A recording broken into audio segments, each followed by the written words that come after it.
여러분 안녕하십니까? 광주 MBC 뉴스투데이 시작합니다. 먼저 오늘의 주요 뉴스입니다. 오늘은 광복절 79주년이지만 광복회에 이어 5월 단체들도 기념식에 불참합니다. 윤석열 정부의 역사 왜곡에 항의하는 차원입니다. 아시아문화중심도시 조성사업의 핵심 기구인 조성위원회에 대해 정부가 대통령 직속에서 국무총리 직속으로 위상을 격하시킬 예정인 것으로 드러났습니다. 하장이 불가피합니다. 연일 계속되는 폭염에 전력 수요가 또다시 최대치를 경신했습니다. 전력거래소는 그래도 예비 전력이 있어 수급은 안정적이라고 설명했습니다. 생필품 사기가 매우 편리해진 요즘 농촌 마을에서는 채소 하나 구하기 쉽지 않은 곳들이 있습니다. 이른바 식품 사막 현상을 취재했습니다. 오늘은 제79주년 광복절이죠. 광복절을 기념하는 행사가 두 쪽으로 쪼개져 열릴 것으로 보이는 가운데 김영석 신임 독립기념관장 임명을 두고 광주에서도 비판의 목소리가 커지고 있습니다. 5.18 단체도 광복절 행사에 불참하겠다고 선언하며 정부의 역사 왜곡 시도에 반발하고 있습니다. 보도에 천홍희 기자입니다. 지난 2013년 5.18 기념식은 두 쪽으로 갈라졌습니다. 정부가 임을 위한 행진곡 재창을 허용하지 않으면서 5.18 유족 등 5월 단체가 기념식에 불참한 겁니다. 보수 정권의 역사 왜곡 시도에 맞서 싸운 투쟁이었습니다. 우리 노래잖아. 우리 딸 노래여보다 이 노래가 다른 노래가 아니요. 그런데 왜 못 부르겠냐. 이 보험제에서도 왜 못 부르게 하고 그러냐. 그 말이요. 최근 5월 단체들이 이례적으로 8.15 광복절 행사에 불참을 선언한 것도 같은 맥락입니다. 역사관 논란이 있는 인물이 독립기념관장에 임명된 것을 정부의 역사 왜곡 시도로 보고 제동을 걸고 나선 겁니다. 부정을 끊임없이 보수 정권에 당해왔는데 이러한 맥락에서 저희들은 적극적으로 광복절 행사에도 참여 않고 또 김영석 관장이 물러날 때까지 저항할 것이다. 전국 48개 역사학회와 단체도 정부의 반역사적 행태를 지적하며 독립기념관장 임명 철회를 촉구했습니다. 김 관장이 지난해 한 일간지에 쓴 기고문에서 5.18 유공자 명단을 공개하라며 극우적 시각을 드러냈기 때문입니다. 학계는 역사관 논란이 있는 인물들이 윤 정부에서 주요 자리에 임명되고 있다며 역사 왜곡 우려를 나타내고 있습니다. 독립기념관장, 한국학중앙연구원장, 국사편찬위원장, 식민지배에 대해서 동의하거나 비슷한 인물들이 거기에 수장으로 다 임명이 되었죠. 이 같은 논란에 광주시 의회도 기자회견을 열고 독립기념관장 사퇴를 촉구했습니다. 5.18과 위안부 문제에 답변을 거부한 이진숙 방송통신위원장을 비롯해 왜곡된 역사인식을 가진 인사가 계속된다는 겁니다. 이제라도 윤석열 정부는 왜곡된 역사인식을 가진 자들의 기용을 중단하고 국민들께 사과해야 한다.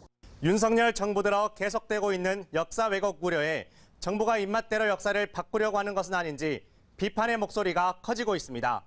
MBC 뉴스 천홍희입니다. 기록적인 더위가 계속되고 있습니다. 폭염과 열대야가 장기간 이어지면서 평년 기간보다 4배가 넘는 기간 동안 더위가 계속되고 있습니다. 광복절인 오늘도 마찬가지입니다. 광주와 전남 모든 지역에서 폭염 경보가 발효 중인 가운데 밤사이 열대야도 여전했습니다. 이렇게 긴 기간 동안 폭염이 지속되고 있는 만큼 노약자분들은 위험 시간대 가급적 외출을 삼가시는 게 좋겠고요. 주변에서도 건강 체크 수시로 해주시는 게 좋겠습니다. 오늘도 소나기가 지날 수 있겠습니다. 광주와 전남에 예상되는 소나기의 양은 5에서 60mm가량인데요. 천둥과 번개를 동반한 시간당 30mm 안팎의 매우 강한 비가 쏟아질 수 있겠습니다. 날씨 정보였습니다. 광주에 추진되고 있는 아시아 문화중심도시 조성 사업은 대통령 직속 기구인 조성위원회가 사업의 중요 사항을 심의하도록 돼 있습니다. 조성 사업의 최고 심의 기구인데도 지난 2년 동안 위원회가 구성되지 않은 채 사업이 이루어져 왔는데요. 심지어 정부는 위원회의 위상을 대통령 직속에서 국무총리 직속으로 격하시킬 예정입니다. 박수인 기자의 단독 보도입니다. 문화체육관광부가 지난 1일 입법 예고한 아시아 문화중심도시 특별법 개정안입니다. 대통령 직속인 아시아 문화중심도시 조성위원회를 국무총리 직속으로 전환한다고 돼 있습니다. 행정기관 소속 위원회를 효율적으로 운영하기 위한 것이라고 개정 취지가 짧게 설명되어 있습니다. 조성위원회는 국책사업으로 이루어지는 아시아 문화중심도시 조성 사업의 기본 방향과 종합계획 수립 등 중요 사항을 심의하는 최고 추진기구입니다. 그래서 문화중심도시 특별법은 조성위원회를 대통령 직속 기구로 두고 문체부 장관뿐만 아니라 기획재정부와 행정안전부 등 중요 부처 장관들이 위원으로 참여하도록 규정하고 있습니다. 그런데 문체부는 위원회의 위상과 기능이 위축될 수도 있는 특별법 개정을 추진하면서도 조성사업의 공동 주체인 광주시와 아무런 사전 협의도 하지 않았습니다. 저희 시가 이게 직접적으로 이해관계자인데, 당사자인데 이런 부분에 대해서는 상당히 유감스럽게 생각하고요. 저희들은 향후 이런 입법 과정이라든지 이런 부분들을 계속 주의를 관찰하고 그 부분에 대응해 나갈 예정입니다. 정부는 지난 2022년에도 조성위원회를 국무총리 직속으로 전환하려 했지만 광주시와 지역 문화계의 반발로 무산됐습니다. 심지어 윤석열 정부가 출범한 이후 조성위원회 자체가 구성되지 않았고 위원장 역시 공석인 상태였습니다. 최고 추진 기구가 없는 상태에서 2년 동안 국책 사업이 진행돼 왔던 겁니다. 최고 심의 기관인 조성위원회가 구성되지 않고 지금까지 이루어져 왔다는 것은 말 그대로 아시아 문화 중심도시 조성 사업의 위상 문제뿐만 아니라 이 사업에 대한 정부의 인식이 여실히 드러나고 있어서 정부는 이번 개정안이 정부 소속 각종 위원회를 정비하는 차원에서 이루어진 것이라며 아시아 문화중심도시 조성위원회만을 대상으로 한 건 아니라고 말했습니다. 광주시는 지역문화계와 협력해 조성위원회의 위상을 낮추는 특별법 개정을 저지할 방침입니다. 또 조성사업이 정상적인 궤도에 오를 수 있도록 위원회 구성과 위원장 임명을 서둘러 줄 것을 정부에 요청하기로 했습니다. MBC 뉴스 박수인입니다. 영광 이모빌리티 특화산단 한복판에 폐기물이 불법 적재돼 있다는 소식 연속 보도해드리고 있는데요. 문제는 이 폐기물이 무엇이냐는 건데 화재나 폭발 위험성이 있어 지자체가 조사에 나설 예정입니다. 보도에 주현정 기자입니다. 소방관이 삽으로 가루더미를 걷어내자 잿빛 연기와 함께 시뻘건 불덩이가 치솟습니다. 불덩이 온도는 358도. 특수 진화용해까지 동원됐지만 불씨는 가라앉을 기미가 없습니다. 내부 조절된 데가 지금 아니야. 이렇게 끄집어낸 거라. 지난 2020년 전북해안 산단에 불법으로 쌓아놓은 알루미늄 가루 더미에서 난 이 화재는 완진까지 닷새가 걸렸습니다. 알루미늄 가루가 화재와 폭발 위험성이 얼마나 큰지, 또 한 번 사고가 나면 수습이 얼마나 어려운지를 보여주는 일례입니다.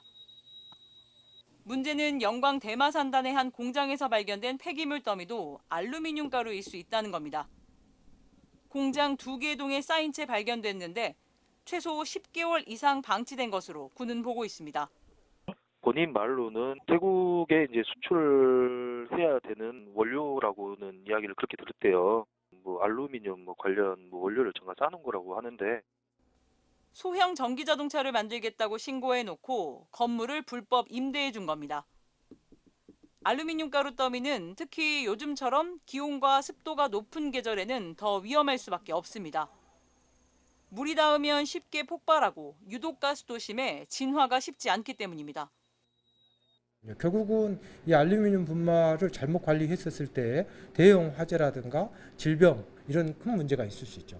보다 더 중앙정부라든가 지방정부의 관리 감독이 굉장히 철저하게 이루어져야 된다고 생각해요. 영광군은 조만간 시료를 채취해 정확한 성분 분석에 나선 뒤 처리 방법 등을 행정명령할 예정입니다.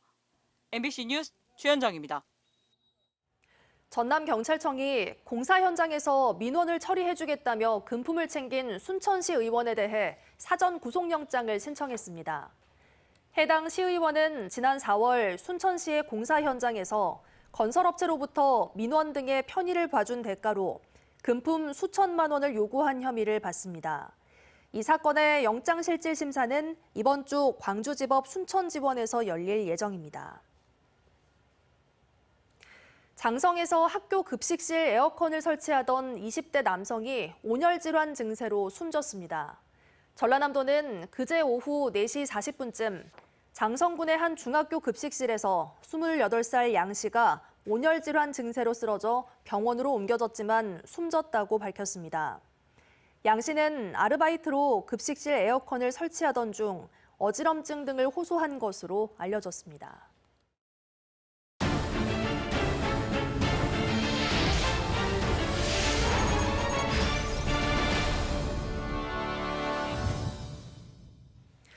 오토바이들의 불법 주행이 기승을 부리고 있습니다.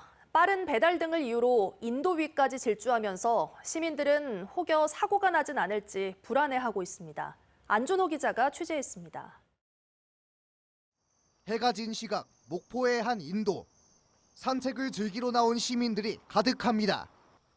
갑자기 나타난 배달 오토바이 한 대가 시민들 사이를 질주합니다. 또 다른 오토바이들이 줄지어 나타나고 행여나 부딪힐까 벽 쪽으로 비켜서는 건 시민들입니다. 피한다고 옆으로 해도 그 속도 때문에 좀 위험한 상황들이 좀 발생하더라고요. 이렇게 도로가 있는데 여기에서 이렇게 막 달리는 거 보니까 그냥 좀 속도도 막 빨리 내고 그러니까 좀 무섭다 막. 인근 무안에 위치한 한 공원으로 가봤습니다. 인도를 걷는 시민들 사이 역시 오토바이들이 가로질러 내달립니다.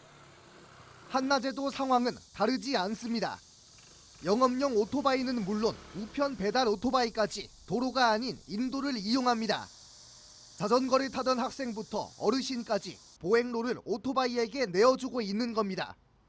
사람 사이로 비껴가면서 또 막 빵빵 울리면서 그러고 위험하게 다니시더라고요. 저는 이제 아들이 좀 장애가 있거든요. 그러면 아들은 잘 못 피해요. 오토바이 피해 간다 하지만은 좀 위험하다고 생각할 때가 많이 있었습니다. 예. 오토바이 운전자들은 배달 등 업무상 시간 단축이 인도 주행의 이유라고 말합니다.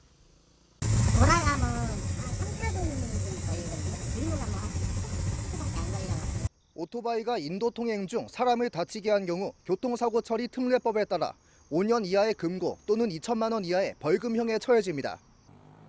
지난 3년간 전남에서 발생한 오토바이 대 보행자 사고는 모두 215건. 이 가운데 4건은 사망사고로 이어졌습니다. 배달 업체를 방문해 맞춤형 홍보 활동을 진행하고 기동대와 파출소 등 가용 경력을 총동원한 격자시 단속을 더욱 강화해 나갈 예정으로 이를 통해 보행자 안전 확보에 주력하겠습니다. 보행자의 안전을 위협하고 큰 인명피해로도 이어질 수 있는 인도위 오토바이 불법 주행. 느슨한 단속을 틈타 오늘도 계속되고 있습니다. MBC 뉴스 안준호입니다. 광양의 한 아파트에서 지역주택조합장과 업무대행사 간의 이중계약서 의혹이 제기됐습니다. 일부 조합원들은 업무대행비를 계약기간보다 3년 빨리 50억 원 이상 더 많이 줘서 조합에 수십억 원의 손해를 끼쳤다고 호소하고 있습니다. 김단비 기자의 보도입니다. 광양의 한 지역주택조합 아파트입니다. 전체 772세대 규모로 조합원에게 463세대를 공급하고 나머지를 일반 분양했습니다. 지난 5월 입주를 시작한 이 아파트에서 지주택 조합장과 업무 대행사 간의 이중계약서 논란이 불거졌습니다. 조합추진위원회가 결성된 2019년 9월 25일 업무 대행사와 맺은 업무 대행 계약서입니다. 업무 대행의 대가는 세대당 2천만 원으로 하되 일반 분양 세대는 제외하기로 했습니다. 단 일반 분양수가 전체 20%를 넘을 땐 대행비를 2,200만 원으로 정했습니다. 이 계약서는 2020년 6월 조합 창립총회에서 의결이 이루어졌습니다. 추진위원회에서 이제 최초 업무 대행 계약서를 광양시청에다 제출을 했죠. 그 제출을 하면서 이제 이거대로 우리가 조합원을 모집을 하고. 하지만 조합원들이 모르는 또 다른 계약서들이 존재하는 것으로 확인됐습니다. 첫 번째 계약서와 같은 해에 체결됐는데 정확한 날짜는 없습니다. 업무 대행의 대가도 이번엔 일반 분양 세대도 포함해 2천만 원을 대행비로 책정했습니다. 일부 조합원들은 이 계약서들을 무효라고 주장합니다. 총회 의결도 받지 않았고 업무 대행비가 늘어난 부분에 대해 전혀 설명을 듣지 못했다는 겁니다. 때문에 업무 대행사에 낸 선지급금 154억 4천여만 원 중 일반 분양세대 대행비 52억여 원을 돌려받아야 한다고 항의합니다. 임용계약서는 일반 분양비가 포함되어 있단 말이에요. 그런데 그걸로 인해서 우리 조합원들한테 피해가 가는 게 일단 55. 조합원들은 업무 대행비 지급 시기도 문제로 지적합니다. 아파트 준공이 되지도 않았는데 조합장이 계약 기간보다 3년이나 빨리 대행비를 내버린 겁니다. 거의 업무 대행사 편에서만 이야기하고 다 맞다.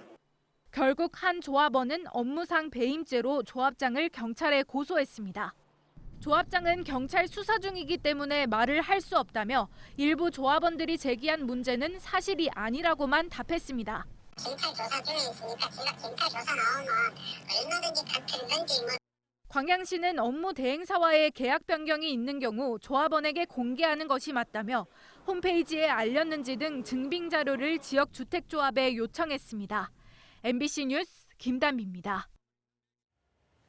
연일 이어지는 폭염과 열대야로 냉방기기 사용이 늘어나며 전력 수요가 또다시 최대치를 경신했습니다.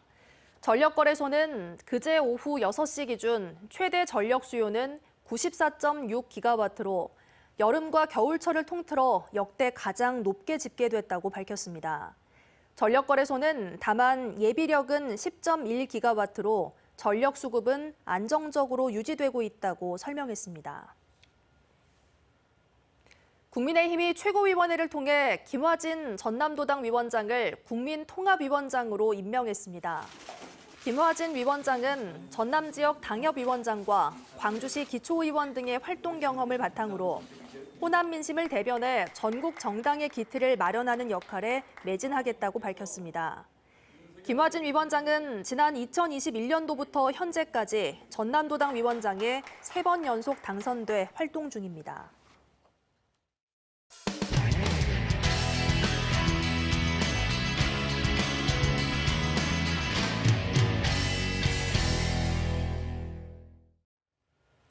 새벽 배송을 넘어 당일 배송까지 요즘 생필품 사기가 굉장히 편리해졌죠. 하지만 농촌 마을에서는 다른 나라 이야기인데요. 채소 하나 구하는 것조차 쉽지 않은 분들이 여전히 많습니다. 물을 찾기 어려운 사막과 다름없다는 의미로 식품 사막 현상으로 불리기도 하는데요. 대전문화방송 윤소영 기자가 보도합니다.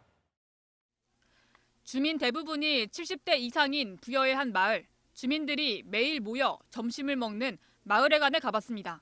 냉장고를 열어보니 과일은 찾아볼 수 없고 채소도 한두 가지가 전부입니다. 못 먹어, 과일은 여관에서. 누가 사다나 주문 먹는데 누가 사다 주고 그걸. 이 마을에서 가까운 마트는 걸어서 30분 거리에 있습니다. 하지만 잘 안 팔린다는 이유로 신선식품은 들여놓지 않았습니다. 결국 채소나 과일을 팔 정도로 규모 있는 마트는 이 마을에서 마을 버스를 타고 20분을 가야 합니다. 하지만 버스의 배차 간격이 워낙 커서 채소 하나 사오는데 3시간이 걸립니다. 버스 한 대를 놓치기라도 하면 한나절을 날려야 합니다. 차만 기다리고 시간만 기다리고 있다가 나온 게 집에서. 짐 들고는 뭐다 시장에서 들고 올 수 있는 것은 들고 오고. 물을 찾기 어려운 사막에 빗댄 식품 사막 현상, 통계로도 드러납니다. 전국에 있는 농촌 3만 7천여 곳 가운데 70%가 넘는 마을에 마트가 없습니다. 이 가운데 다른 지역으로 이동할 대중교통마저 없는 마을이 2,200여 곳이나 됩니다. 그러나 많은 지자체가 손을 놓고 있습니다. 읍면마다 다 이제 농협마트는 다 있고, 물론 이제 큰 대형마트는 없겠지만, 그걸 체감적으로 제가 마트가 멀어서 많이 불편하다라는 거는 사실 이렇게 느낀 적은. 소멸 위기에 놓인 작은 농촌 마을일수록 채소나 과일 등 신선식품을 구입하기가 더욱 쉽지 않습니다. 초고령화 사회에 접어들며 더 빠르게 번지는 식품 사막화 현상. 주민 삶의 질과 직결될 문제인 만큼 서둘러 해법을 찾아야 할 때입니다. MBC 뉴스 윤소영입니다. 일본 태평양 연안의 거대 지진인 난카이 대지진 우려로 부산에서도 일본 여행을 취소하는 사례가 나오고 있습니다.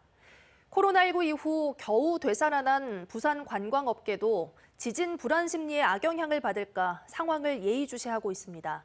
부산문화방송 박준호 기자가 취재했습니다. 부산을 거점으로 하는 한 여행사입니다. 이 여행사엔 최근 일주일 새 일본 여행 상품 취소가 60건가량 접수됐습니다.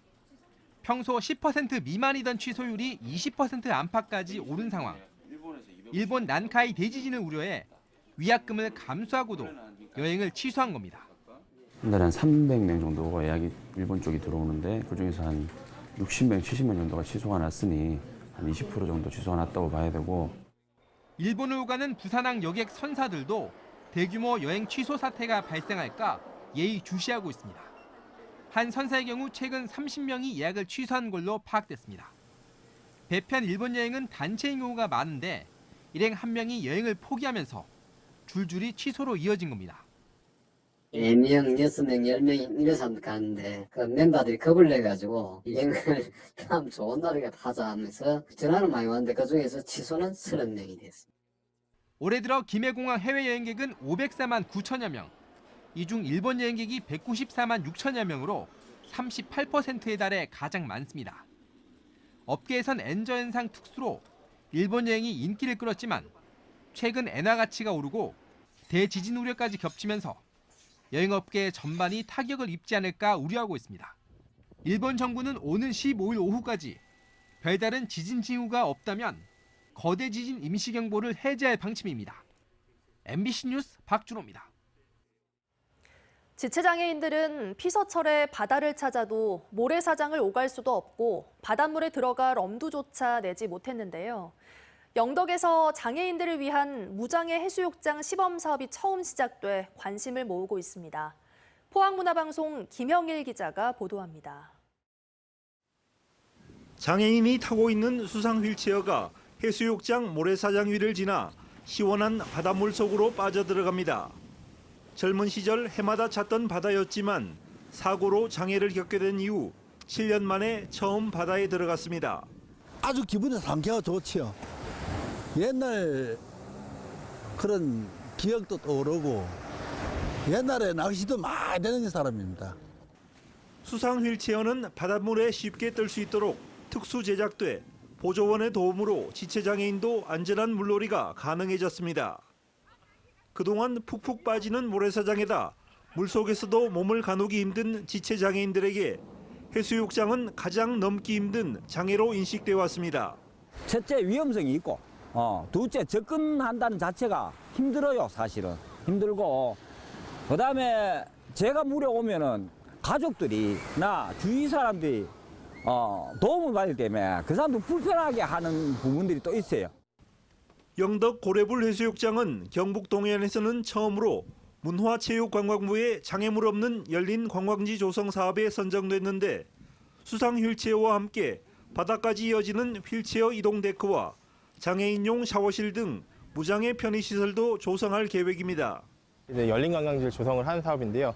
그 몸이 불편하신 장애인분들 외에도 이제 노약자라든가 이제 영유아 동반 가족들 누구나 그 장애물 없는 관광지를 조성하고자 저희가 이 사업을 추진을 하게 되었습니다. 영덕군은 고래불 해수욕장과 함께 국가민속문화재인 괴시민속마을에도 무장애 열린 관광지 사업을 확대해 나가겠다고 밝혔습니다.